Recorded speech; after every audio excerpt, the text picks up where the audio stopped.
नमस्कार दोस्तों, पॉलिटी के इस सेशन में आप सभी का हार्दिक स्वागत है। जैसा कि पिछली क्लासेस में हमने कौन कौन से टॉपिक, जो फर्स्ट टॉपिक हमारे सिलेबस में लिखा हुआ है, क्या टॉपिक लिखा हुआ है? भारतीय संविधान की आधारभूत विशेषताएं। जो इंडियन कॉन्स्टिट्यूशन है उसकी सेलिएंट फीचर्स जो है हमने देखी थी। इंडियन कॉन्स्टिट्यूशन के सेलिएंट फीचर में मैंने किन दो बातों पे जो है फोकस करने का बताया था। एक तो भारत का को क्या संघात्मक ढांचा, एक तो संघात्मक ढांचा पे फोकस करनी है, और एक जो है कौन सी प्रणाली, संसदीय प्रणाली को। तो इन दोनों टॉपिक की हमने थ्योरी भी कर ली, ठीक है, और थ्योरी के साथ हमने क्या किया था, एमसीक्यू भी कर लिए थे, ठीक है। इसके अलावा जो प्रस्तावना है, कौन सा टॉपिक बताया था मैंने कि प्रस्तावना पे फोकस करना। प्रस्तावना की हमने थ्योरी कर ली थी। आज की जो क्लास है, इस क्लास में जो है मैं प्रस्तावना के एमसीक्यू को कराऊंगा। जो इम्पोर्टेंट एमसीक्यू है जो कि इससे इंटरलिंक हो रहे हैं। किससे इंटरलिंक? भारतीय कॉन्स्टिट्यूशन के सेलिएंट फीचर से जो है इंटरलिंक हो रहे हैं। तो इस पे ये क्लास है। दूसरी बात कि जैसा कि मैंने पहले ही बताया कि मेरे थोड़े हेल्थ इश्यूज जो है होने की वजह से एक दो दिन की जो है देरी हो गई क्लासेस की, और ये टेबलेट के माध्यम से मैं ले रहा हूँ। बाकी क्लासेस अपनी जो है स्टूडियो से ही होगी, ठीक है। अदर क्लासेस जो है किससे होगी? स्टूडियो से ही होगी। और साइंस से बहुत ज़्यादा जो है, कौन से क्लासेस की? साइंस की क्लासेस के बहुत सारे जो है डाउट्स आ रहे थे कि साइंस की क्लास कब होगी। तो मैं कोशिश करूँगा जो संडे है आ रहा है, इस संडे को जो है मैं संडे या मंडे को जो है साइंस का थर्ड पार्ट पाठ्यचर्या का कर देंगे। उसके बाद 25 से जो है मेरी छुट्टियां हो रही है, विंटर वेकेशन। तो 25 के बाद अपन एक तो पॉलिटी को, किसको? पॉलिटी को और साइंस को जो है क्या करेंगे, कंटिन्यू करेंगे, ठीक है। तो बातें समझ में आ गई। इसमें पूरी पीपीटी में मैंने क्या क्या बातें समझाई कि भाई हमने क्या पढ़ा है, यही बताया कि भाई आधारभूत विशेषताओं में एक तो संघात्मक ढांचा संसदीय प्रणाली पढ़ा, और एक प्रस्तावना की थ्योरी पढ़ी। आज क्या पढ़ेंगे इस क्लास में? एमसीक्यू को जो है प्रस्तावना करेंगे। ये क्लास में जो है काफी आपके भी जो है अंतराल हो गया, इसलिए टेबलेट्स के माध्यम से ले रहे हैं। जनरली अपनी क्लास जो है किससे चलेगी? स्टूडियो के माध्यम से जैसे ले रहे थे वैसे ही चलती रहेगी, ठीक है। तो अब अपन शुरू करते हैं हम प्रस्तावना के एमसीक्यूज, जो स्टैंडर्ड एमसीक्यूज है, ठीक है। तो प्रस्तावना के एमसीक्यूज। इसके अलावा जो एक बात और मेरे को जो बतानी थी वो ये थी कि जो संघात्मक ढांचा है, ठीक है, और संसदीय प्रणाली, इसमें आप देखोगे यूट्यूब चैनल पे, आकाशदीप एजुकेयर के यूट्यूब चैनल पे, तो उसमें कम्युनिटी टैब आती है। कौन सी टैब आती है? Community tab. उस कम्युनिटी टैब में अगर आप चाहो तो मैंने बहुत ज़्यादा जो स्टैंडर्ड क्वेश्चन है, कैसे क्वेश्चन? स्टैंडर्ड क्वेश्चन कौन से टॉपिक के? एक तो संसदीय प्रणाली के, ठीक है, और संघात्मक ढांचे के, जो हमने पढ़ा है उसी के डाल रहे, मतलब मैंने उसमें अपलोड किए हैं। स्टैंडर्ड क्वेश्चंस मैंने किए हैं। आप चाहो तो जो अपनी तैयारी को जो है उससे क्या कर सकते हो, टेस्ट कर सकते हो क्विज के माध्यम से। क्या डाली है मैंने? बहुत सारी उसमें क्विज डाली है, तो उसको आप ट्राई कर सकते हो, क्वेश्चंस जो है प्रैक्टिस कर सकते हो, ठीक है। तो हम ये करते हैं, शुरू करते हैं। कौन सा टॉपिक है अपने? प्रस्तावना। और प्रस्तावना में जो है प्रस्तावना के क्वेश्चंस जो हम देख रहे थे, ठीक है। तो क्वेश्चंस देखते समय मैंने क्या कहा कि क्वेश्चन को ध्यान से पढ़ना है। अब इस क्वेश्चन को देखते ही हमारे माइंड में जो है आना चाहिए, देखो कथन कथन दिए हैं और नीचे भी कुछ जो है पूछा है। तो ऐसे क्वेश्चंस पे हमको फोकस करना है, मतलब ढंग से ध्यान से पढ़ना है कि कहना क्या चाहता है, पूछना क्या चाहता है। तो देखो क्या कह रहा है, भारतीय संविधान की उद्देशिका। अब यार ये उद्देशिका क्या आ गई? तो पहले ही देखो उद्देशिका को तोड़ो। उद्देशिका क्या हो सकती है? जो उद्देश्य को डिसाइड करती है। किसके उद्देश्य को? संविधान के को। तो संविधान के उद्देश्य को कौन डिसाइड करती है? हमने पढ़ के आए हैं पिछली क्लासेस में कि संविधान के उद्देश्य को कौन डिसाइड करती है? प्रस्तावना डिसाइड करती है, ठीक है। तो उसके संदर्भ में, प्रस्तावना के संदर्भ में निम्नलिखित कथनों पर जो है क्या कीजिए, विचार कीजिए। उद्देशिका को संविधान का भाग नहीं माना जाता है। क्या कहीं ऐसी बात पड़ी? क्या सोचो, हम सोचें कि ऐसी कहीं बात पड़ी क्या? तो पिछली क्लास में मैंने जाते जाते जो है एक केस बता के गया था लास्ट क्लास में। कौन सा केस था वो? केशवानंद भारती केस। उस केस से कुछ कुछ जो है अपने डिसीजंस निकल के आए थे, जिसमें एक डिसीजन ये भी था कि जो प्रियम्बल है, देखो अब मैं प्रियम्बल ही बोलूंगा, पी मतलब प्रस्तावना, तो प्रस्तावना को जो है संविधान का भाग माना था या नहीं माना था? संविधान का भाग माना था। प्रस्तावना में संशोधन किया जा सकता है क्या? बताओ, किया जा सकता है या नहीं किया जा सकता? तो अमेंडमेंट या संशोधन प्रस्तावना में किया जा सकता है, संशोधन किया जा सकता है। क्या न्यायपालिका द्वारा मतलब प्रवर्तनीय है क्या प्रस्तावना, कि भाई न्यायालय में चैलेंज किया जा सकता है इसके आधार पे? तो न्यायपालिका में प्रवर्तनीय नहीं है। न्यायपालिका में क्या नहीं है? प्रवर्तनीय नहीं है। ये किसके डिसीजंस थे? बताओ कौन से केस से निकल के आए थे? केशवानंद भारती केस से। ठीक है, तो पहला कथन क्या हुआ बताओ मेरे को? उद्देशिका को संविधान का भाग नहीं माना जाता। ऐसे नहीं माना जा सकता सर। केशवानंद भारती केस के गया 1973 वाला केशवानंद भारती के केस में जो है सुप्रीम कोर्ट ने कहा है, क्या कहा है? प्रस्तावना जो है संविधान का क्या है? भाग है। तो भाग है तो पहला क्या हो गया? गलत हो गया। ध्यान से देखना है, ऐसा क्रॉस लगाते हैं साथ में करते ही। ठीक है, दूसरा उद्देशिका। उद्देशिका मतलब प्रस्तावना। विधायिका की, विधायिका कौन हो गई बताओ मेरे को? संसद। कौन हो गई? संसद। एक तरीके से की शक्तियों को नियंत्रित करने का कार्य करती है। प्रस्तावना कब से कहीं पढ़ा क्या हमने पिछली प्रस्तावना की क्लास में कि प्रस्तावना जो है विधायिका की शक्तियों को जो है नियंत्रित करती है? नहीं पढ़ा, तो ये भी क्या हो गया? कथन गलत हो गया। तीसरा देखो, उद्देशिका। उद्देशिका मतलब प्रस्तावना। उद्देश्य प्रस्ताव पर आधारित है। किस पे आधारित है? उद्देश्य प्रस्ताव पर आधारित है, जिसे पंडित जवाहरलाल नेहरू द्वारा प्रस्तुत किया गया था। सर ये बात तो आपने बताई ही नहीं। ऊपर वाली दोनों बातें तो हम जो है सोच सकते हैं, लेकिन ये तो बिल्कुल बताई ही नहीं। तो ये इसलिए ही तो छोड़ी थी कि जो है क्वेश्चन में जो है इसको देख लेंगे। तो देखो हमने क्या देखा?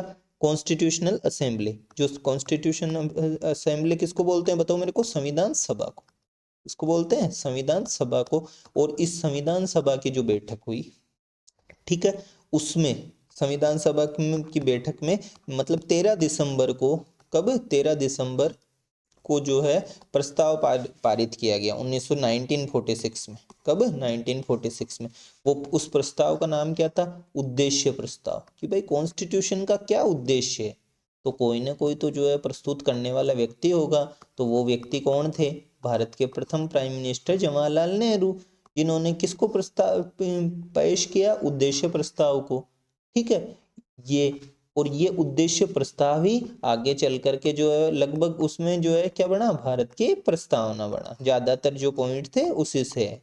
तो देखो क्या कथन कह रहा है? उद्देशिका उद्देश्य प्रस्ताव पर आधारित है। बिल्कुल है कि नहीं है? कब संविधान सभा के समक्ष प्रस्तुत किया गया? 13 दिसंबर को। कब किया गया? 13 दिसंबर को। तो संविधान सभा बताओ इसको जो है कभी ना कभी एडॉप्ट करेगी या नहीं करेगी? करेगी। तो इसको जो है 22 जनवरी को, कब? 22 जनवरी अगले साल यानी 1947 को जो है इसको एक तरीके से स्वीकार कर लिया गया। किसको स्वीकार किया बताओ मेरे को? प्रस्तावना को। तो इस प्रश्न को देखने पे हमारे दिमाग में जो है क्या क्या प्रश्न आता है कि सर केशवानंद भारती से लिंक किया है। ऐसा सवाल देखो आरपीएससी ने बेरुवाड़ी का पहले पूछ रखा है, उसके दिमाग में बैठ जाएगा तो केशवानंद को पूछ लेगा।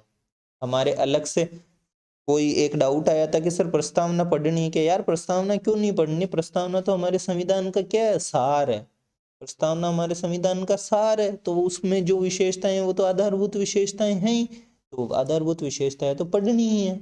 ठीक है, तो देखो अपन तो क्वेश्चन पे वापस चलते हैं। ठीक है, उद्देशिका को संविधान का भाग नहीं माना जाता, बिल्कुल गलत है। केशवानंद भारती कह के गए हैं कि भाग माना जाता है। तो तीन बातें, भाग माना जाता है, ठीक है, संशोधन किया जा सकता है। तो किया क्या कभी संशोधन? हाँ सर, इस बात को हम रटेंगे नहीं, हम याद कर लेंगे कि 42वें संविधान संशोधन में, कौन से में? 42वें संविधान संशोधन में प्रस्तावना में जो है संशोधन कर दिया। ठीक है, न्यायालय लागू करा सकता है क्या प्रस्तावना को? न्यायालय में परिवर्तनीय नहीं है। मूल अधिकार है क्या? मूल अधिकार है सर, आपने बताए थे। नीति निदेशक तत्व है क्या? नीति निदेशक तत्व बिल्कुल नहीं है। तो प्रस्तावना और नीति निदेशक तत्व दोनों भाई भाई है। दोनों जब न्यायालय में जाते हैं तो दोनों का कोई मतलब नहीं है। किस किस का भाई बहन कौन है? एक तो प्रस्तावना और एक कौन है? नीति निदेशक तत्व। कौन है? नीति निदेशक। ये दोनों न्यायालय में क्या नहीं है? परिवर्तनीय नहीं है। ठीक है। लेकिन संविधान का प्रस्तावना भाग है, बिल्कुल है, तो गलत। विधायिका की शक्तियों को नियंत्रित कर सकती है कि संसद की को नहीं कर सकती, तो ये भी गलत। उद्देश्य प्रस्ताव पर आधारित है क्या? बिल्कुल है सर। 13 दिसंबर को प्रस्ताव लाए थे 1946 को, 22 जनवरी को जो है ये क्या हो गया, एडॉप्ट हो गया, मतलब एक तरीके से स्वीकार कर लिया। तो पूछा क्या है, देखो मैंने एक बार जो फर्स्ट ग्रेड के पिछले ग्रेड फर्स्ट के एग्जाम में ऐसा क्वेश्चन को हिस्ट्री सब में जो है गलत कर दिया, यहाँ पढ़ा ही नहीं मैंने, नहीं, और पहला ही ऑप्शन दिखा और उसको करके आ गया येलो साहब। इसको करे है, पहले वाले को करे है। तो उपयुक्त कथनों में से देखना भी है, यहाँ पे नहीं है तो नहीं आया, तो केवल 1। अब ऐसा की ऐसी गलती, देखो मैं तो एग्जाम्पल के लिए बता रहा हूँ, मैंने जो है रीजनल कॉलेज, आप मैनेजमेंट वगैरह में इसमें पढ़ते ही हैं, रीजनल कॉलेज राजस्थान का मतलब ऐसे पूरे इंडिया में बहुत कम है, 4 कितने 4 है शायद। तो बीएससी बहुत वहाँ की मानी हुई भी मतलब एक रेप्यूटेटेड इंस्टीट्यूट है। तो एक ऐसा ही क्वेश्चन मैंने नहीं है को उसमें नहीं पढ़ा और फर्स्ट को करके आ गया, मतलब उसकी वजह से जो है मैं एक आर्ट्स का स्टूडेंट बन गया, नहीं तो मैं बीएससी करता, उसमें एडमिशन हो जाता था। तो इतनी बड़ी मिस्टेक होती है, देखो लाइफ को ही चेंज कर देती है एक तरीके से। तो उपयुक्त कथनों में से कौन सा कथन सही नहीं, नहीं पूछा, देखो कितनी बार मैंने इसको अंडरलाइन इसलिए किया, नहीं है सही, कौन कौन से नहीं है, ये तो सही है तीसरा वाला, तो उद्देश्य प्रस्ताव पे ही है, तो पहला और दूसरा सही नहीं है, तो बताओ ऑप्शन कौन सा आ गया, बताओ पहला करते हैं क्या, नहीं करना, कौन सा करना, ये बी। तो ऑप्शन क्या हो गया इसमें, बी हो गया, हो गया ऑप्शन बी हो गया। क्या पहला क्वेश्चन अच्छे से समझ में आया नहीं आया? पहले क्वेश्चन में क्या क्या निष्कर्ष निकला? प्रस्तावना संविधान का भाग है, प्रस्तावना में संशोधन किया जा सकता है, प्रस्तावना न्यायालय में परिवर्तनीय नहीं है, प्रस्तावना विधायिका पे कोई अंकुश वंकुश नहीं लगा सकती, ठीक है, और प्रस्तावना का जो कॉन्सेप्ट है वो जवाहरलाल नेहरू के उद्देश्य प्रस्ताव पे आधारित है, ठीक है। First question complete. अब देखते हैं अपन सेकंड क्वेश्चन, ठीक है। तो सेकंड क्वेश्चन जो है इसमें हम क्या देखते हैं, भारतीय संविधान की प्रस्तावना के संदर्भ में निम्नलिखित में से कौन सा क्रम जो है क्या है, सही है, कौन सा क्रम जो है सही है। मैंने कहा ही था कि इस तरीके के क्वेश्चंस अपने पूछेंगे नहीं, लेकिन फिर भी हमको थोड़ा आइडिया रखना है। तो प्रस्तावना के में समझाते टाइम बताओ मैंने सबसे पहले क्या बताया था, हम भारत के लोग, यानी जो सत्ता का स्रोत है वो है भारत के लोग। तो लिख लेते हैं थोड़ा सा, हम भारत के लोग,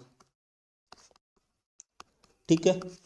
अब क्या करते हैं भारत के लोग, भारत को क्या क्या बनाने के लिए, फर्स्ट पॉइंट क्या था, संपूर्ण प्रभुत्व संपन्न बनाने के लिए, क्या बनाने के लिए, संपूर्ण प्रभुत्व संपन्न बनाने के लिए। और क्या बनाना चाहते थे, देखो एसपी याद रख लेना, एसपी बनाना है, एसपी होते हैं ना सुप्रिटेंडेंट ऑफ पुलिस, तो एसपी यानी समाजवादी, क्या समाजवादी पंथ निरपेक्ष, हम भारत के लोग भारत को संपूर्ण प्रभुत्व संपन्न समाजवादी पंथ निरपेक्ष, आगे क्या था, लोकतंत्रात्मक गणराज्य, क्या था, लोकतंत्रात्मक गणराज्य बनाने के लिए, तो यही तो था।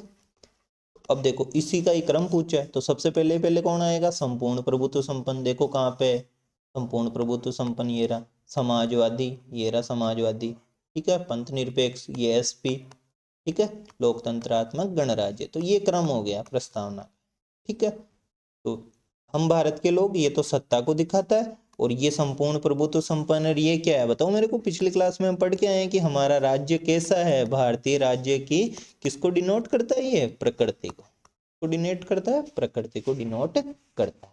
तो ये क्वेश्चन समझ में आ गया, हम भारत के लोग भारत को संपूर्ण प्रभुत्व संपन्न समाजवादी पंथ निरपेक्ष लोकतंत्रात्मक गणराज्य बनाने के लिए।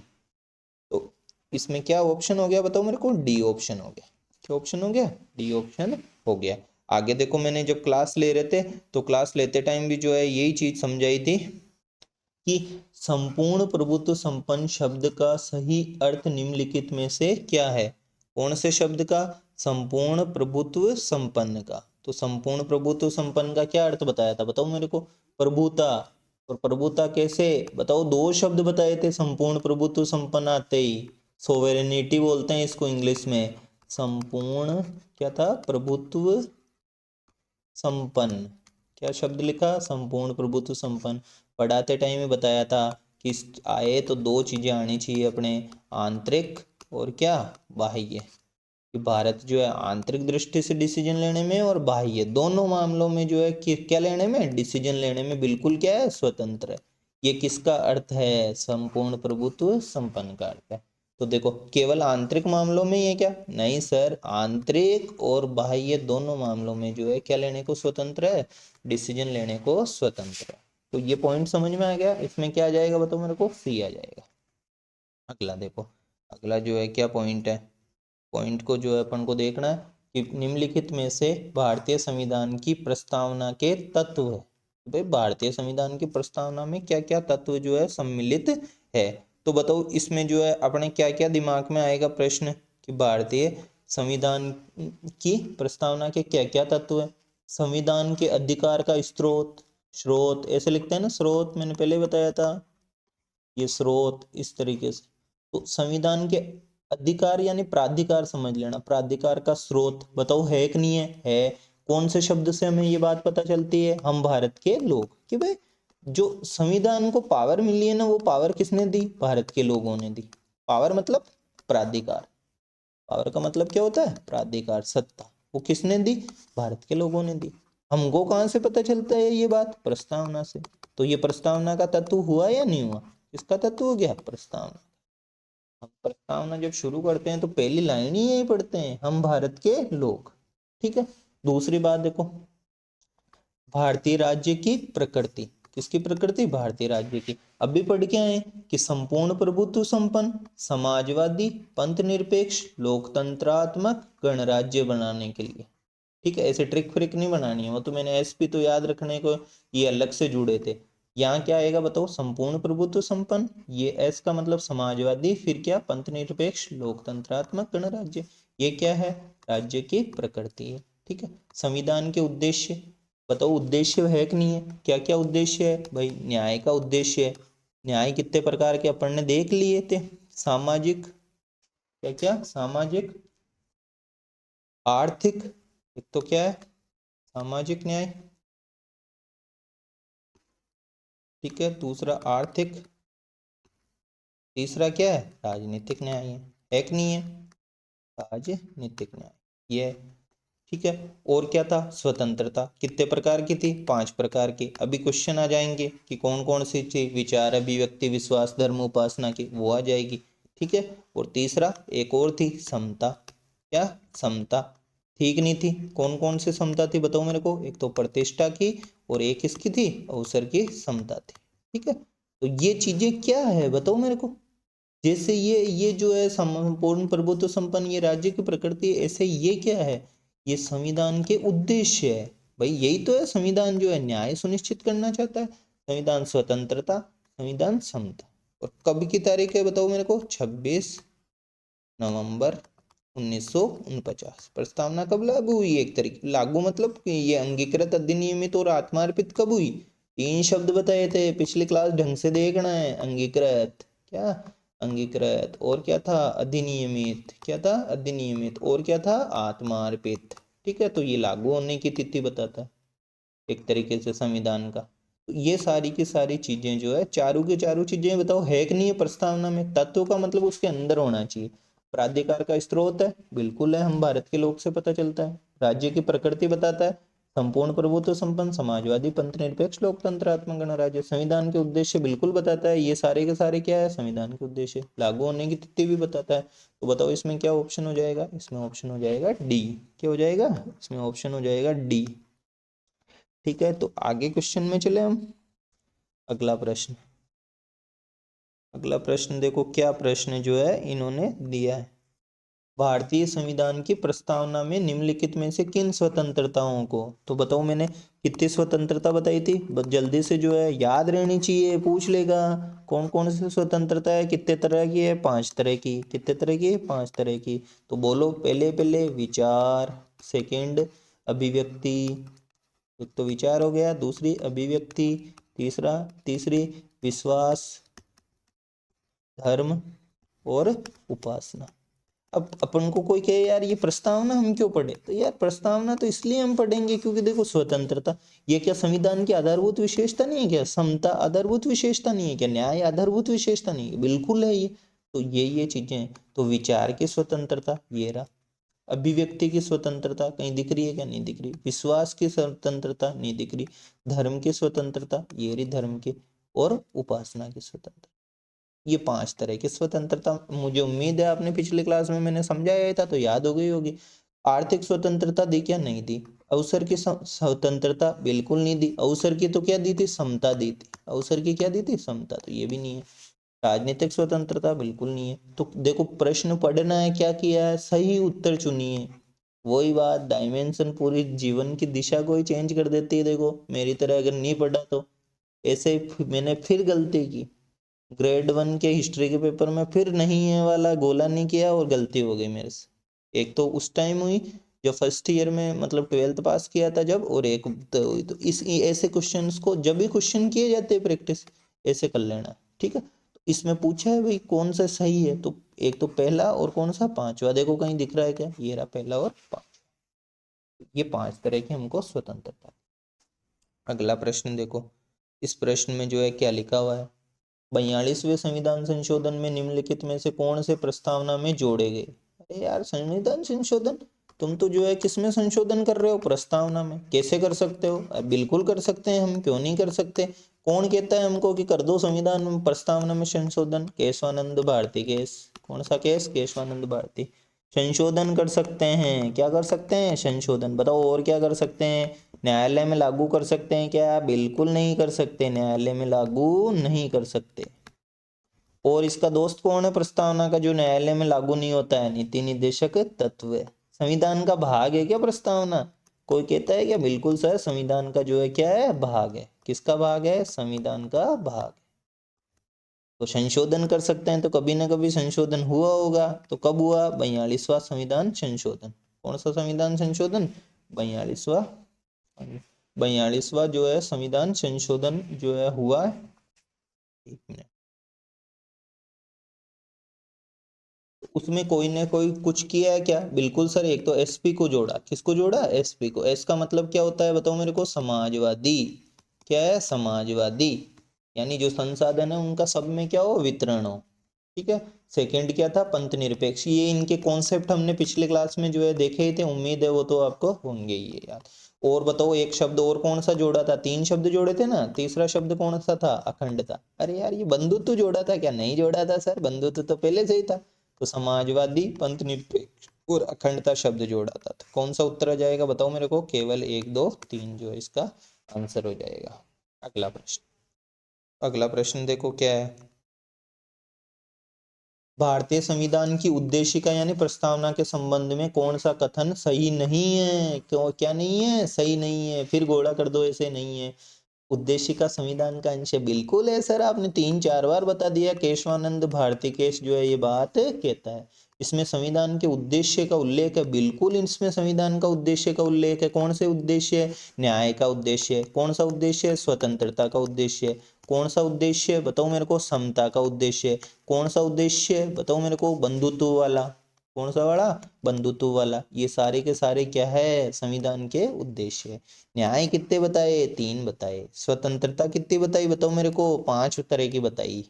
समता कितने तरह की बताई? 2 तरह की। कौन सी? प्रतिष्ठा और अवसर। 1976 में उद्देशिका में समाजवादी शब्द जोड़ा गया। बिल्कुल जोड़ा गया सर। कौन से संविधान संशोधन में? 42वें। शब्द पंथ निरपेक्ष सदैव उद्देशिका का भाग था। है ये कहां से आ गया यार? पंथ निरपेक्ष तो कब से जुड़ा था? 42वें में। जबकि उद्देशिका जो है अंगीकृत अधिनियमित कब हुई थी बताओ मेरे को? 26 नवंबर 1949 को। तो कोई किसी को ही पूछे कि बताओ भाई 26 नवंबर 1949 को पंथ निरपेक्ष शब्द संविधान की प्रस्तावना में था क्या? ये तो ये लाइन की था, लेकिन नहीं था। ये तो जो है 42वें संविधान संशोधन 1976 से जुड़ा है। कब से जुड़ा है? 42वें संविधान संशोधन 1976 से। अगला प्रश्न देखो, अगला प्रश्न जो है क्या है? पहले तो इसको प्रश्न को फोकस करना है। भारत के संविधान की उद्देशिका के बारे में निम्न में से कौन सा कथन सही, कौन सा या कौन से कथन सही है? क्या है? सही है। उद्देशिका स्वयं न्यायालय में परिवर्तनीय नहीं है। बात सही है कि नहीं है? अभी केशवानंद भारती केस बताया कि उद्देशिका को न्यायालय में परिवर्तन नहीं कराया जा सकता। पहला कथन बिल्कुल क्या है? सही है, परिवर्तनीय नहीं है। इसका दोस्त और कौन है उद्देशिका का? नीति निर्देशक तत्व। उद्देशिका उन उद्देश्यों को, अब नाम ही उद्देशिका है तो क्या बताएगी? उद्देश्य जिन्हें संविधान स्थापित करना और आगे बढ़ाना चाहता है। बिल्कुल सही बात है, ये तो वो सारे उद्देश्य ही तो है। न्याय का उद्देश्य है, किसका उद्देश्य है? न्याय का उद्देश्य है। और किसका उद्देश्य है? मतलब स्वतंत्रता का उद्देश्य है। और किसका उद्देश्य है? समता का उद्देश्य है। ठीक है। अगला, उद्देशिका उस स्रोत को इंगित करती है जहां से संविधान अपना प्राधिकार प्राप्त करता है। बिल्कुल करती है कि नहीं करती है? कहां से? पहली लाइन से ही, हम भारत के लोग। कहां से? हम भारत के लोग। ये क्या है? ये प्राधिकार है। ये क्या है? प्राधिकार का स्रोत है, सत्ता का पावर। पावर कौन दे रहे हैं? भारत के लोग। तो ये बातें कहां से पता चलती है? उद्देशिका से बातें पता चलती है। ये भी सही कथन है। ठीक है, ये भी सही कथन है। और ये भी क्या है? सही कथन है कि न्यायालय में परिवर्तनीय नहीं है। और सही ही पूछा है तो क्या आ जाएगा इसमें? ए आ जाएगा। क्या आ जाएगा इसमें?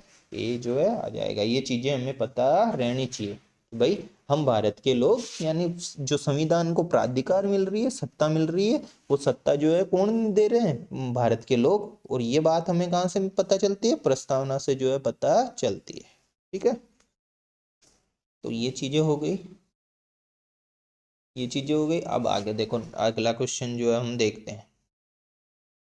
भारत के संविधान की उद्देशिका नागरिकों को निम्न में से किस प्रकार का जो है न्याय प्रदान करती है? न्याय, न्याय कितने प्रकार के बताए? बताओ मेरे को। 3 प्रकार के। कौन कौन से न्याय थे? सामाजिक, राजनीतिक और आर्थिक। सामाजिक न्याय और राजनीतिक न्याय, और कौन सा न्याय है बताओ मेरे को? आर्थिक न्याय। कहीं पढ़ा क्या मनोवैज्ञानिक न्याय? नहीं पढ़ा मनोवैज्ञानिक, हमने तो सर सामाजिक, राजनीतिक और आर्थिक न्याय पढ़ा है। तो 1, 3 और 4 ढंग से देखना है, 2 नहीं है। तो 1, 3 और क्या हो गया? 4 हो गया। ये हो गया सी। ये चीजें पता रहनी चाहिए, ये नहीं कि जो प्रस्तावना को हम क्या करके चले गए? छोड़ करके चले गए। अगला प्रश्न देखो, भारतीय संविधान, निम्न कथनों पर विचार कीजिए। प्रस्तावना भारत के संविधान का एक अभिन्न अंग है कि नहीं है? बिल्कुल है। बेरूवाड़ी संघ में जो है कहा गया था कि प्रस्तावना संविधान का अंग नहीं है, लेकिन आगे चल के जो है प्रस्तावना और बिल्कुल है संविधान का अंग। प्रस्तावना के अनुसार विधायिका यानी संसद अपनी विधायी शक्तियों का उपयोग करने के लिए बाध्य है क्या? प्रस्तावना के हिसाब से। यार प्रस्तावना को तो न्यायालय में ही परिवर्तनीय नहीं है। प्रस्तावना तो कहाँ पे परिवर्तनीय नहीं है? न्यायालय में परिवर्तनीय, परिवर्तनीय नहीं है। क्या नहीं है? परिवर्तनीय नहीं है। तो विधायिका चलेगी क्या उसके हिसाब से? नहीं चलेगी। तो दूसरा कथन क्या है? गलत है। पूछा क्या है? सही। उपर्युक्त कथनों में से कौन से सही है? तो सही कौन सा है? केवल एक है। सही कौन सा है? केवल एक। अगला प्रश्न देखो, अगला प्रश्न क्या कह रहा है हमको? 26 नवंबर 1949 को अंगीकृत है कि नहीं है? देखो, प्रस्तावना, इसी दिन हमारे देश का संविधान दिवस मनाया जाता है। मैंने पिछले क्लास में अच्छे से समझाया।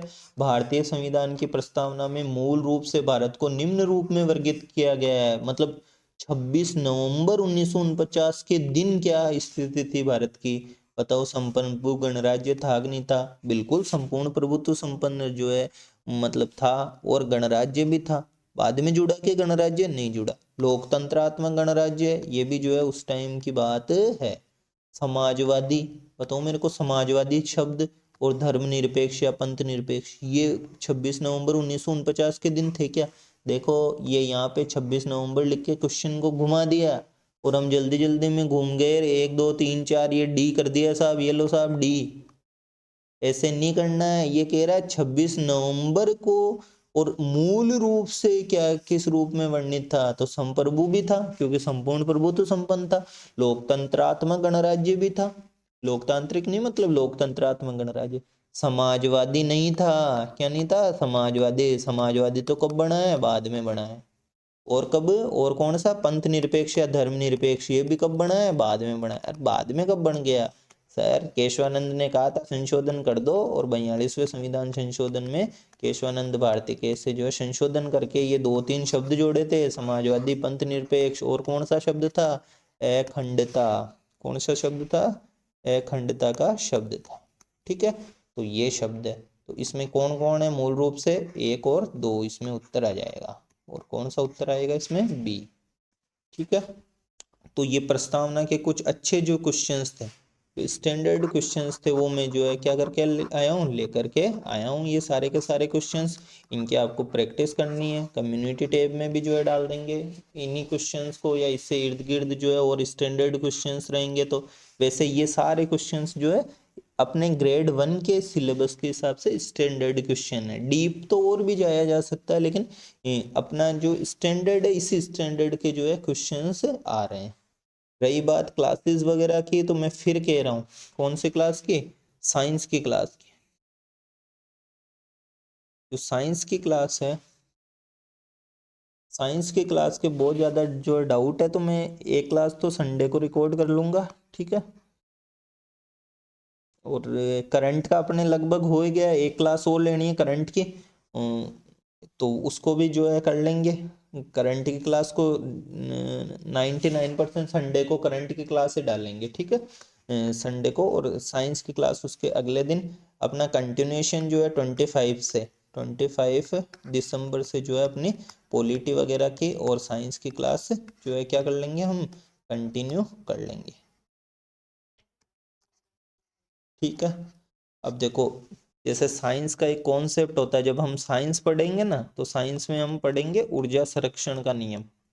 हमारे सिलेबस में भी अलग से लिखा हुआ है, कार्य और क्या, ऊर्जा। तो ऊर्जा संरक्षण का नियम, उसमें चीजें हैं। जैसे एक तो मैं खड़ा खड़ा पढ़ा रहा हूँ, ऐसे पढ़ाता था स्टूडियो में। ठीक है, एक अभी जो है बिल्कुल ही बैठ के पढ़ा रहा हूँ, एक जगह स्थिर होके, यानी स्थितिज ऊर्जा। कौन सी ऊर्जा, स्थितिज ऊर्जा। और खड़ा खड़ा पढ़ा रहा हूँ घूम घूम के, तो वो उससे एनर्जी जो है, एक तरीके से एग्जाम्पल दे रहा हूँ, गतिज ऊर्जा। ये दोनों ऊर्जा है ना, इनका योग जो है क्या रहता है, स्थिर रहता है। इनका योग क्या रहता है, स्थिर रहता है। तो गतिज ऊर्जा में क्या होता है भाई, थकान आएगी धीरे धीरे पढ़ाते पढ़ाते। है तो सबसे बेस्ट ये, मेरे को तो जो है बैठा बैठा पढ़ाना अच्छा ही नहीं लगता। तो गतिज ऊर्जा ये। अभी स्थितिज ऊर्जा में थोड़ा सा जो है रिलैक्स होकर के ऐसे कुछ क्वेश्चंस की क्लास जो है ली जा सकती है। बाकी थ्योरी की तो जो है बहुत मेरे लिए तो टेढ़ा ही है। ठीक है, तो ये भी कॉन्सेप्ट इस तरीके से हम समझेंगे कि ये इस क्लास से कैसे जो है ये संबंधित है, ये हम देखेंगे अच्छे से। जब पढ़ाऊंगा ना मैं अगले क्लास में ये ऊर्जा संरक्षण का नियम, तब जो है इसको स्टूडियो में समझाऊंगा ढंग से। ठीक है, तो हैव ए नाइस डे। आप अच्छे से जो है तैयारी करते। थैंक्स।